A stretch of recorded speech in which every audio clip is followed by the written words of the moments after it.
Maka Abah menantang hari ini kepada Gus Baha.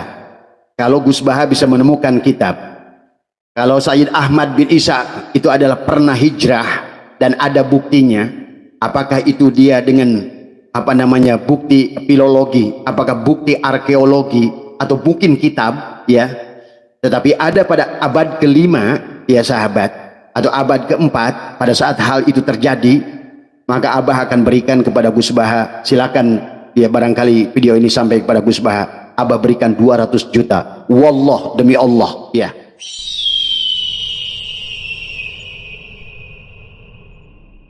Begitu banyak WA kepada Abah tentang bertanya tentang pernyataan tentang Gus Baha yang berkaitan dengan Ba'alwi, ya sahabat. Tapi sebelum Abah akan membahas sedikit tentang pernyataan Gus Baha mengisbat Ba'alwi, kembali harus panjenengan pahami, ya, bahwa di dalam kehidupan kita adalah di era ilmiah, ilmu pengetahuan sekarang ini, ya. Sekarang ada dua kelompok ulama, ya, yang pola berpikirnya adalah berbeda. Jadi dalam cara memandang kepada Ba'alwi ini, Abah melihat adalah bertingkat-tingkat orang dalam memahami, ya. Ada sebagian daripada orang yang tidak mau pusing dengan urusan itu. Yang kedua adalah orang yang senantiasa bertahan kepada status quo, ya. Dia tidak mau adalah segala kemudahan yang sedang dialaminya, yang diterimanya adalah berubah, maka dia tidak mau adalah berseberangan dengan arus, ya. Nah, yang ketiga adalah orang yang apatis, ya.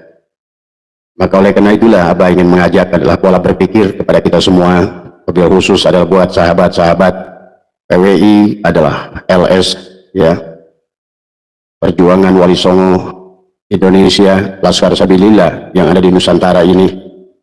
Maka dan juga kepada sahabat-sahabat, ya, apakah yang sudah menolak Ba'alwi maupun yang masih adalah menerima Ba'alwi, adalah sesungguhnya seluruhnya panjenengan adalah sahabat-sahabat Abah semua. Kita adalah saudara.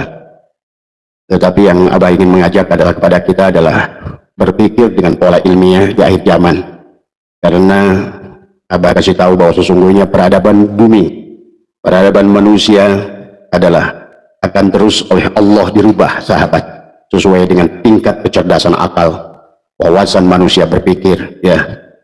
Maka itulah Abah sering ulang-ulang bahwa isi Al-Quran mengisahkan tentang dari mulai diawali dengan Nabi Adam dan diakhiri dengan baginda Nabi Muhammad, sesungguhnya adalah tentang kecerdasan, ya.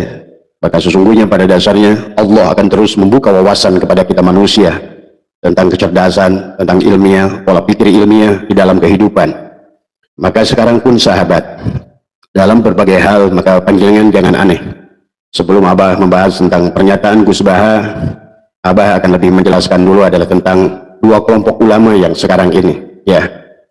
Ada yang dengan pola pikir adalah ulumuddin, ada monodisiplin, dan ada yang sudah berkembang secara ilmiah karena mereka sudah mengalami pendidikan.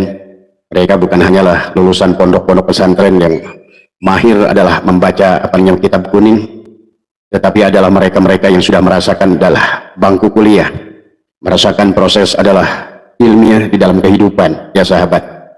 Maka orang yang semacam ini tentu pola berpikirnya berbeda dengan orang yang hanya bersandar kepada ulumuddin dengan monodisiplin, yang pada dasarnya adalah merupakan gambaran daripada orang-orang yang taklid buta, yang merupakan masih berpegang kepada ulama-ulama abad pertengahan. Wahai saudaraku Nusantara, hari ini adalah merupakan abad adalah ilmu pengetahuan. Maka barang siapa yang adalah dia tidak mau berubah dengan berubahnya ilmu pengetahuan, maka pada dasarnya adalah merupakan sebuah kematian akal, adalah merupakan sebuah tidak akan memiliki kecerdasan logika berpikir. Walaupun kalian belajar ilmu mantik sekalipun, logika berpikirnya adalah masih sangat kolot, sahabat. Maka inilah buat Abah bicara pada siang hari ini adalah baik kepada orang yang sudah menolak maupun yang sudah menerima. Marilah kita menolak dan menerima itu adalah dengan landasan ilmiah, bukan menolak karena kebencian, ataupun menerima bukan karena adalah taklid buta. Pada dasarnya Allah telah terus mengembangkan, sahabat, dari Homo erectus, sekarang kita menjadi Homo sapien. Jadi manusia-manusia sebelum Nabi Adam, ya, dengan landasan volume otak adalah hanyalah 800 gram. Kemudian adalah Nabi Adam, generasi yang pertama memiliki yang disebut dengan manusia, adalah memiliki otak adalah sudah 1200 sampai 1500 cc atau 1500 gram. Maka itulah maka landasan Nabi Adam, ya, sampai ada malaikat berkata wa alamal adama apa namanya subhanaka la ilma lana illa ma 'allamtana innaka antal alimul hakim. Adalah ketakjuban malaikat kepada makhluk yang bernama Adam, ya, yang memiliki kecerdasan, yang sudah mampu memahami wa alamal adama asma'a kullaha. Adalah Adam yang sudah berpikir adalah ilmiah. Bayangkan oleh kita, kakek kita adalah sudah merupakan makhluk yang dengan prototipe adalah manusia-manusia yang berakal.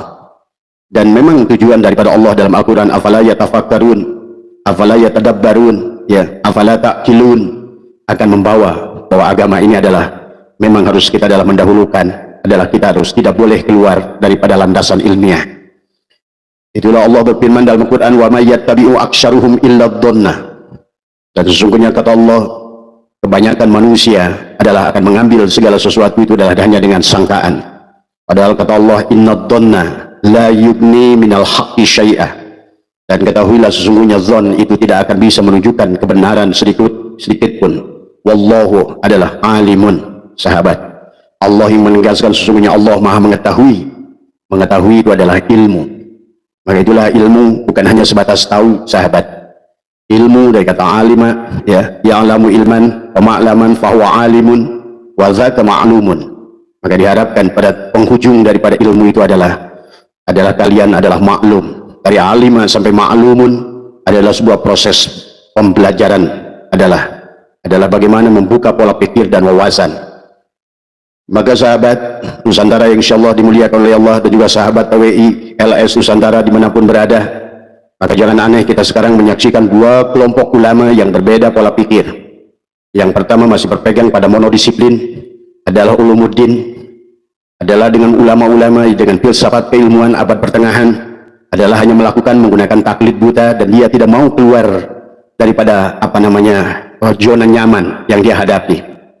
Maka oleh karena itulah sekarang muncul adalah pernyataan, kalau seandainya adalah yang Abah dengar muncul dari Menteri Agama, Abah mengerti.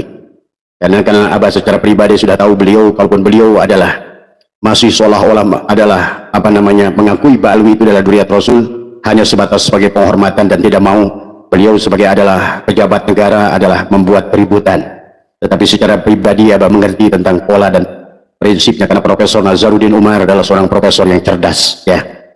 Ada pernyataan beliau sebelum menjadi Menteri Agama dan pernyataan beliau setelah menjadi Menteri Agama agak berbeda, sahabat. Itulah bedanya, kita harus maklum pada orang-orang yang duduk pada mendapatkan posisi sebagai adalah pejabat publik, tentu adalah tidak boleh menyampaikan sesuatu yang berseberangan dengan status quo, dengan arus, sahabat. Tetapi ada juga pernyataan ulama-ulama seperti adalah Abdul Somad, adalah pernyataan seperti adalah juga Gus Baha, adalah merupakan sebagai juga adalah Kiai Miftahul Akhyar, dan tokoh-tokoh lain, Buya Yahya dan lain sebagainya. Maaf ya, adalah mereka tidak salah, tetapi landasan pola mereka adalah berpikir kepada ulumuddin, monodisiplin, ya, yang bersandarkan kepada filsafat ilmu pengetahuan abad pertengahan dengan menggunakan landasan taklid buta. Ia tidak mau berubah, ya sahabat. Adalah kebanyakan dari mereka adalah bukan peneliti, mereka adalah pembaca, mereka adalah penikmat. Maka segala apa yang mereka baca dan juga apa yang mereka dengarkan dari paparan orang lain, tetapi kalau mendapatkan dari sumber yang salah, karena tidak semua berita itu adalah benar, maka disinilah seseorang itu adalah apakah dia memiliki jiwa adalah peneliti atau bukan jiwa peneliti. Kalau jiwa peneliti adalah segala sesuatu informasi adalah menjadikan tantangan kepadanya. Bagaimana informasi itu adalah, karena diawali dengan alimah adalah pengetahuan, hanya tahu. Bagaimana dia sampai pada derajat adalah sampai wadaka ma'lumun, adalah maklum kepada segala sesuatu itu dia membutuhkan sebuah proses riset dan ilmiah, penelitian. Ada segala sesuatu yang berkaitan dengan pengakuan, maka orang-orang yang memiliki landasan ilmiah tidak akan mudah, bukan dia syu'udon, tetapi dia landasan berpikirnya tidak akan menerima sebuah kebenaran kecuali kebenaran itu adalah dia uji dulu. Itulah kenapa dalam kitab Sulamut Taufik, dalam kitab banyak kitab, bahwa dalam perkara segala apapun kita harus tasawur, adalah Bagaimana kita, apakah kita menerima atau menolak? Landasan menerimanya adalah harus ilmiah, dan melandaskan menolaknya juga adalah harus ilmiah. Kalau tidak dengan ilmiah, maka kita telah memberangus adalah akal yang sangat luar biasa yang telah Allah berikan kepada Bani Adam, yang mana Bani Adam, Nabi Adam sebagai khalifah yang pertama adalah diberikan volume otak adalah 1200 sampai 1500 gram. Supaya apa? Manusia itu adalah berpikir, dan memang Allah mengajak kita adalah selalu berpikir. Ya, demikian pula baginda Nabi, tafakkaru sa'atin khairun min ibadati alfi amin. Tafakkaru sa'atin khairun min ibadati sab'ina sanatin. Tafakkaru sa'atin khairun min ibadati sanatin. Baginda Nabi mengajak kita adalah bertafakkur. Tafakkur itu adalah berpikir. Berpikir itu adalah berpikir secara logis dan ilmiah. Karena memang kata Allah, wa ma yattabi'u aktsaruhum illa dhanna. Karena kebanyakan manusia adalah yang di awal itu adalah diawali dengan don, sahabat. Maka tidak salah orang-orang yang bersandar kepada monodisiplin, ya, kepada ulumuddin yang landasannya adalah kepada fikih-fikih abad pertengahan. Pada dasarnya di sana adalah hanya dibahas tentang dosa dan dosa, ya. Tetapi adalah pada saat ulama-ulama yang kesini, sahabat, adalah merupakan ulama-ulama ilmiah yang pernah mengucap duduk di bangku perguruan tinggi, yang pernah membuat tesis, ya, yang telah melakukan sebuah riset penelitian. Daripada merumuskan persoalan kemudian membuat hipotesa. Dari hipotesa itu dia akan menguji hipotesa itu. Dia akan mencarikan data-data adalah untuk mendukung hipotesanya sebelum sampai dia kepada sebuah natijah. Apakah penelitian yang dia lakukan itu adalah sesungguhnya adalah menolak atau menerima? Maka demikian, sahabat, dalam pola pikir manusia sekarang yang Abah saksikan, maka Abah tidak aneh, ya. Abah percaya orang-orang kayak Buya Yahya, orang-orang seperti Gus Baha, orang-orang seperti Uwas, orang-orang seperti Kiai Syukron Makmun, Kiai Miftahul Ahyar, ya sahabat, adalah orang-orang yang hebat dalam bidangnya masing-masing. Tetapi di dalam perkara yang lain, karena pas'alu ahla dzikri in kuntum la ta'lamun, maka sesungguhnya sehebat-hebatnya mereka, sahabat, tetapi dalam bidang ilmiah mereka ketinggalan. Gus Baha adalah orang yang luar biasa dalam ilmu tafsir, dalam ilmu fikih, tetapi adalah dia bukan ahli dalam ilmu sejarah dan ilmu nasab, ya sahabat. Maka oleh karena itulah, dengan dibagilah manusia adalah menjadi adalah antara multidisiplin dengan monodisiplin, adalah dengan yang berpegang kepada ad-dirasah al-islamiyah, ya, dengan landasan adalah hipotesa, landasan berpikir yang ilmiah. Maka pada saat segala sesuatu sebelum menerima dan menolak, dia akan uji, dia akan riset, ya. Apalagi sekarang, sahabat, di akhir zaman ini ilmu pengetahuan sudah disempurnakan oleh Allah dalam kaitannya di bidang nasab. Sekarang ini ilmu genetikanya adalah ada ahlinya. Dan Allah sudah menyuruh kepada kita, fas'alu ahla dzikri in kuntum la ta'lamun. Maka yang berkaitan genetika, tanyalah ahli genetika. Yang berkaitan dengan sejarah, tanyalah ahli sejarah. Karena ulama sehebat apapun, pada dasarnya kalau dia bukan ahli dalam bidangnya, maka dia adalah tidak bisa didengar apa yang disampaikannya. Cuma yang disayangkan adalah masyarakat awam di akhir ini adalah karena telah dicekoki adalah dengan doktrin-doktrin dan dogma adalah keagamaan, ya sahabat, adalah bukan diajak kepada pola berpikir secara ilmiah yang logis, pola berpikir tentang ajas manfaat, madarat dan maslahat, tetapi yang selalu ditariknya adalah kepada pola pikir filsafat ilmiah yang berada pada abad pertengahan, adalah taklid buta kepada apa yang mereka pernah dengar. Padahal tidak semua perkara yang mereka pernah dengar, sahabat, adalah merupakan sebuah kebenaran. Di dalam ilmu pengetahuan umum, sahabat, sesungguhnya hal yang demikian sudah biasa. Pada saat di awal bagaimana dunia itu dianggap adalah datar, tapi kemudian adalah ilmu pengetahuan membuktikan berikutnya adalah ternyata bumi itu adalah bulat. Maka siapapun yang berpikir tentang bumi adalah datar terbantah, dan mereka pun adalah taslib kepada mereka yang telah membuktikan itu. Demikian pula dalam ilmu kimia, sahabat, tentang unsur terkecil, kata Abah juga. Diawali dulu yang terkecil itu adalah atom, ya. Tapi kemudian manusia sekarang berhasil bagaimana memecahkan atom tadi semua. Jadi proton dari elektron. Kemudian manusia adalah mencarikan unsur yang terkecil dari setiap kurun ke kurun yang sudah syuhra wal istifadah, kemudian dibatalkan dengan penemuan-penemuan yang baru. Karena Allah tidak akan berhenti, sahabat, ya, akan terus mengembangkan dunia ini. Maka kalau seandainya kita adalah berhenti pada pandangan monodisiplin dalam keilmuan, adalah dengan pola filsafat ilmu keilmuan adalah abad pertengahan di mana kita adalah taklid buta, berarti kalau demikian berarti Islam yang akan tertinggal oleh dunia lain. Maka inilah yang Abah harapkan kepada siapapun yang duduk di PBNU, apakah sebagai Syuriah PBNU, apakah sebagai Tanfidiyah PBNU, harus orang-orang yang memiliki landasan adalah merupakan fikih peradaban, fikih ilmiah yang harus dibangun, ya sahabat. Ya, apalagi yang berkaitan dengan duriat seseorang. Tidak bisa, bagaimana adalah sebagaimana pandangan yang disampaikan Kiai Miftahul Ahyar tentang orang yang menolak Ba'al itu diadab sebagai qadhaf, ya, menuduh orang lain itu berzina. Ini kan pola pikir yang sesungguhnya adalah tidak logis, pola pikir yang sesungguhnya adalah tidak ilmiah, karena yang selalu dikaitkannya adalah filsafat ilmiah adalah fikih tentang dosa. Kalau seandainya kita menolak dosa, dan sebenarnya bukan dari segi manfaat. Ingat, dalam segala urusan agama itu sahabat selalu adalah dikaitkan kepada ajas manfaat. Ajas yang senantiasa adalah bagaimana bermanfaat kepada kebanyakan manusia, bukan hanya kepada taklid buta yang anggap adalah kebenaran. Itu adalah, maka tidak cukup sahabat di akhir zaman ini adalah dinonton tadi semua, karena semua alat teknologinya sudah Allah siapkan. Maka sungguh lucu pernyataan Gus Baha tentang pernyataannya tentang, sungguh kalau kita dengar menggelikan. Saya sangat hormat dengan Gus Baha dan saya banyak mengikuti Gus Baha. Tadi sesungguhnya inilah sahabat, pada saat seseorang itu bukan ahli di bidangnya, walaupun Gus Baha itu luar biasa dalam ilmu tafsirnya, dalam ilmu hadisnya, kalau menurut saya adalah termasuk juga adalah sudah mulai masuk pada fikih peradaban, apa pola pikir Gus Baha itu.